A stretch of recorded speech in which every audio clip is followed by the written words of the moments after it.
Lihat, Anda mendengar murotal Quran, rahmat Allah diturunkan kepada Anda.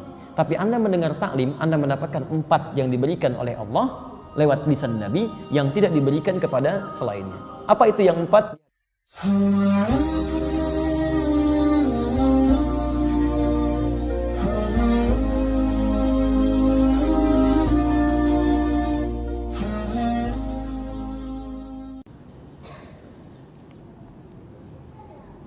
Mana yang lebih utama, mendengar murotal atau kajian? Bergantung kebutuhannya. Kalau dari tingkat keutamaannya, kajian lebih utama, karena kajian itu memberikan pemahaman ilmu, sedangkan ilmu hukumnya lebih tinggi dibandingkan dengan ibadah-ibadah sunnah. Bahkan sholat, kalau ada sholat sunnah dengan ada thalabul ilmi, itu thalabul ilmi lebih tinggi nilainya dibandingkan sholat sunnah, lebih tinggi.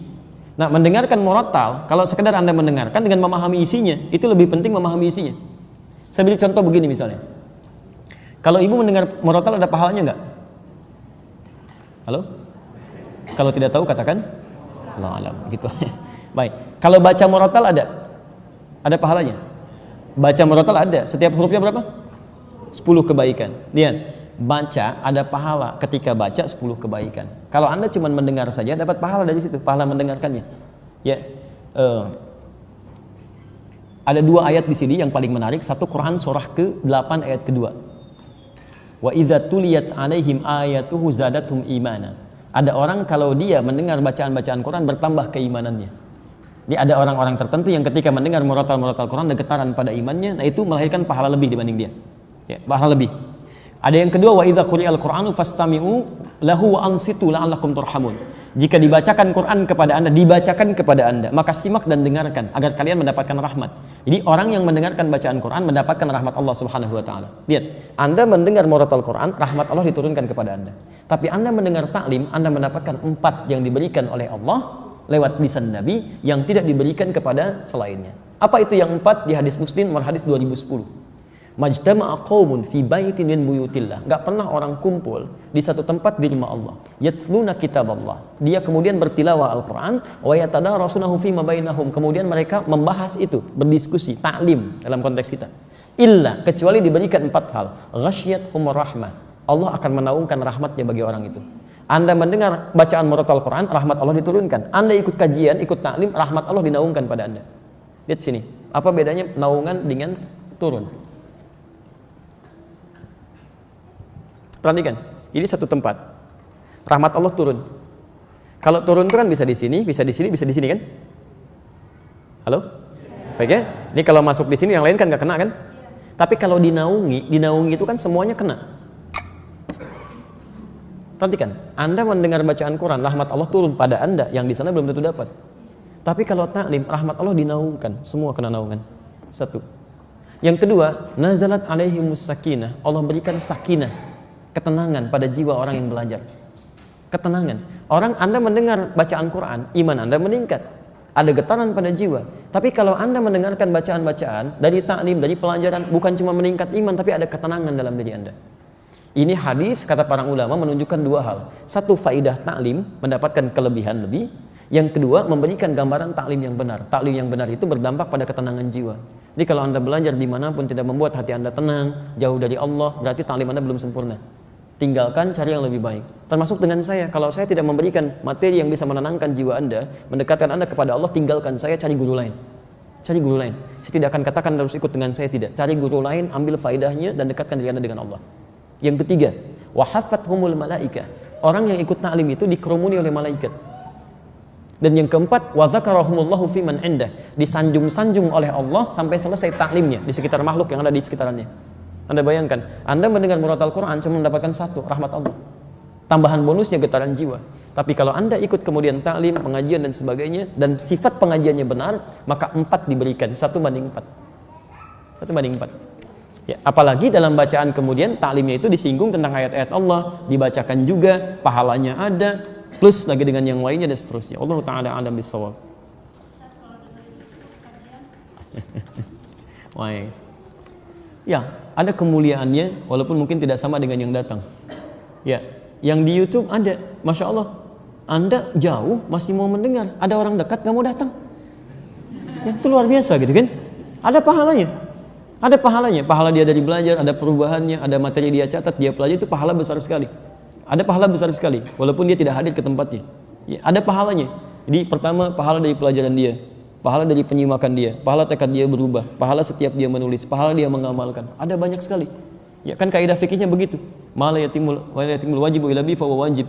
Ya kan? Sesuatu yang tidak bisa dilakukan kecuali dengan itu, maka itu menjadi hal yang melekat pada dirinya. Saya nggak bisa datang, tapi saya punya perangkat ini, saya kerjakan lewat itu. Atau mala yu'khadhu kulluhu la yutraku kulluhu. Sesuatu yang nggak bisa dikerjakan semuanya, jangan ditinggalkan seluruhnya. Saya nggak bisa datang, tapi saya bisa simak dari sebagian tayangannya. Boleh, silakan. Itu ada pahalanya untuk kita semua. Ada pahalanya insya Allah. Tapi kalau Anda masih bisa hadir dan bisa Anda jangkau, maka pahalanya lebih banyak lagi. Ada di Ibnu Majah nomor hadis 233. Riwayatnya dari Abu Darda.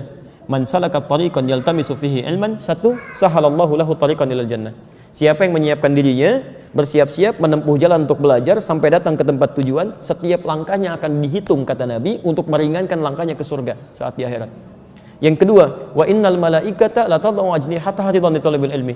Dan para malaikat kalau Anda tahu, sejak Anda berangkat dari tempat Anda tinggal itu membentangkan sayapnya, memberikan ridho kepada Anda sampai Anda pulang lagi. Ya, hanya dijadikan gaib, tidak tampak pada pandangan kita oleh Allah supaya kita nggak khawatir. Kalau ditampakkan malaikatnya begini, Anda nggak akan berangkat tuh. Anda di rumah aja. Kenapa? Ada malaikat. Masya Allah. Baik ya. Baik, itu belum selesai. Dan kemudian yang ketiga, seluruh penghuni langit dan bumi sampai hatal hitan allati fil bihar, sampai paus-paus hiu-hiu yang ada di lautan, yastaghfirun li talibil ilmi, memohonkan ampunan kepada Allah untuk para penuntut ilmu.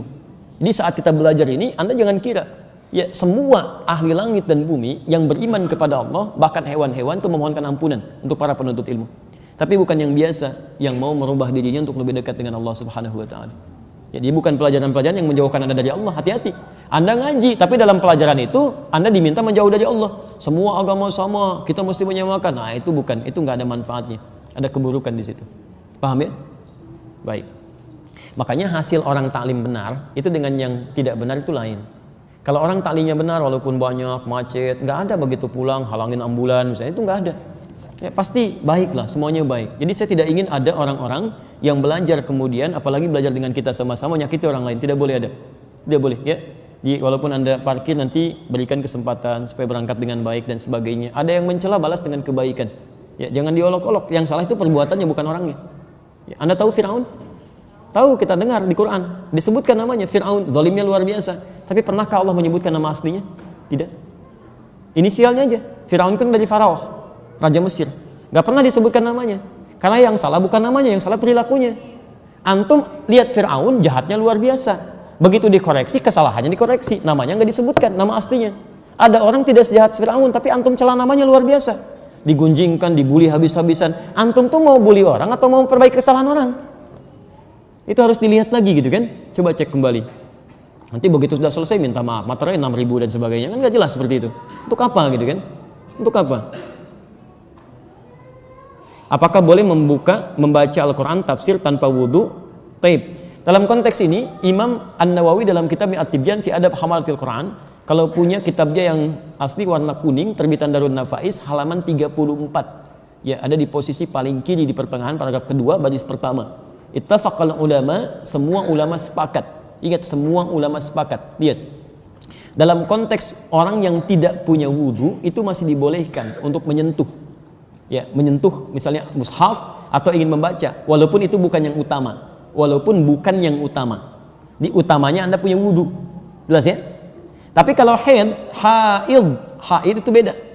Ya, ala annal haid, bahwa orang perempuan yang tengah haid itu kalau untuk nyentuh boleh, mushaf boleh, tapi untuk baca itu yang tidak diperkenankan. Jelas ya? Walaupun di sini ada perbedaan pendapat ulama, tapi yang paling rajih dari jumhur ulama, yang paling rajih untuk perempuan yang haid untuk baca Quran itu tidak diperkenankan. Karena kalamullah itu suci, keadaan dirinya belum suci. Tapi kalau dia mau mendengarkan tafsir itu boleh, baca tafsirnya, ya, baca tajwidnya boleh. Kalau baca Qurannya tidak, dia menunggu sampai sucinya. Makanya saya sarankan pada perempuan-perempuan, ibu yang dalam keadaan belum suci, ibu misalnya, maaf, bisa atur waktu. Saat suci ibu baca Qurannya, saat dalam keadaan sedang haid ibu baca tafsirnya, tajwidnya dan sebagainya, fikihnya, itu masya Allah. Dan berita baiknya, ketika ibu beramal dalam keadaan sucinya, kemudian saat sedang tidak suci amal itu nggak dikerjakan, itu otomatis pahalanya tetap mengalir, Bu. Anda baca Quran satu hurufnya berapa? 10. At-Tirmidzi nomor hadis 2910. Man qara'a harfan min kitabillah falahu asyru hasanat. Siapa yang baca satu huruf dari Al-Qur'an, kitabullah, dapat 10 kebaikan. Ibu baca saat suci. Begitu saat haid, ibu nggak baca, ibu baca tafsirnya. Itu pahala kebiasaan ibu baca Al-Qur'an dituliskan seketika, sempurna pahalanya. Dituliskan. Setiap yang biasa dalam keadaan sucinya. Itu hadisnya sahih. Ya, hadisnya sahih. Baik, ibu ambil contoh. Para ulama di sini berhukum ketat, Bu ya. Kalau ibu contohkan, jangan mengambil dari ayat-ayat Qur'annya. Atau ada yang kedua, memberikan solusi, tidak diniatkan untuk membacakannya, tapi diniatkan untuk mengajarkannya, bukan dalam konteks membaca. Ada yang ngambil jalan tengah itu. Baik ya. Allahu taala a'lam bissawab. Sebentar ya, saya bacakan di sini supaya teratur bacanya. Ya, nanti ibu angkat, sana angkat, sana angkat, sana angkat, saya pulang. Bismillah. Bagaimana kalau di sini tanpa jilbab ya? Teruskan tanpa jilbab. Tidak ada aturan yang mengatur itu, tapi kalau dalam adab itu yang sempurna dibacakan dalam keadaan yang baik. Ya, yang perempuan berwudu dulu dan kenakan jilbab yang baik, menghadap ke arah kiblat. Itu adabnya ada. Kitab Imam An-Nawawi itu bagus sekali mengaturnya. Sehingga ketika kata para ulama itu begini, rasakan ketika membaca Quran seperti benar-benar Anda membaca kalamullah, firman Allah. Rasakan Allah melihat kita. Apakah Bapak Ibu nggak senang dilihat Allah dalam keadaan yang terbaik? Yang terbaik. Dilihat manusia dandan gitu kan? Kenapa dilihat Allah dalam keadaan yang biasa-biasa saja? Paham ya? Jadi kalaupun ada kebolehannya, tapi yang utama dalam penampilan terbaiknya. Itu poinnya. Apakah boleh sholat tahajud setengah jam sebelum subuh? Boleh. Boleh. Setengah jam sebelum subuh boleh. Yang tidak boleh itu setengah jam setelah sholat subuh. Nah itu tidak boleh. Oke. Baik, cukup dulu ya. Kami harus segera kembali karena saya nanti akan live dalam sesi Al-Quran Sunnah Solution.